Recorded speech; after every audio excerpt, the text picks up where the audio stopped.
ഇന്ന് രാവിലെ എഴുന്നേറ്റപ്പോൾ തൊട്ട് തന്നെ ഭയങ്കര മീൻസ് തലവേദനയും ബി പി ഒക്കെ അങ്ങ് ഡൗൺ ആയിട്ട് എന്താണെന്ന് അറിയില്ല കേട്ടോ. ഫുഡൊക്കെ കഴിക്കാൻ പറ്റുന്നില്ല, തീരെ വയ്യാണ്ടായ ഒരു അവസ്ഥയായിരുന്നു കേട്ടോ. പിന്നെ ഹോസ്പിറ്റലിലൊക്കെ പോയി, പിന്നെ ഇഞ്ചക്ഷൻ ടാബ്ലറ്റൊക്കെ എടുത്തതിന് ശേഷം ഓക്കെ ബി പി ഒക്കെ ഒന്ന് നോർമലായ കേട്ടോ. അത് കഴിഞ്ഞ് വൈകുന്നേരം ആയപ്പോഴത്തേക്ക് ശരിക്കും പറഞ്ഞാൽ നല്ല വിശപ്പ്. അങ്ങനെ ഇന്ന് ഞാൻ ഒരു പൊതിച്ചോറും ഒരു ഫ്രൈഡ് റൈസാണ് കേട്ടോ, ചിക്കൻ ഫ്രൈഡ് റൈസാണ് ഓർഡർ ചെയ്തിട്ടുണ്ടായിരുന്നത്. ഫ്രൈഡ് റൈസ് മക്ക് ചോറ് ഞാനും കഴിക്കാൻ കരുതിയിട്ടാണ് കേട്ടോ വാങ്ങിയത്. ശരിക്കും പറഞ്ഞാൽ ഒരു 2 പേർക്ക് അധികം കഴിക്കാൻ പറ്റുന്ന ചോറുണ്ടായിരുന്നു കേട്ടോ.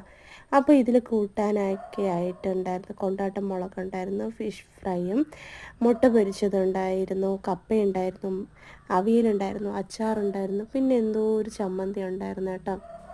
കറികളായിട്ട് ഫിഷ് കറി ഉണ്ടായിരുന്നു, സാമ്പാർ ഉണ്ടായിരുന്നു, പിന്നെന്താ പരിപ്പ് കറി ഉണ്ടായിരുന്നു, പപ്പടം, ഇത്രയാണ് ഉണ്ടായിരുന്നത്. അപ്പോൾ അത്യാവശ്യം കുഴപ്പമില്ലായിരുന്നു എന്ന് പറയാം. അപ്പോൾ ഇതൊക്കെയായിരുന്നു ഇന്നത്തെ നമ്മുടെ ലഞ്ച്.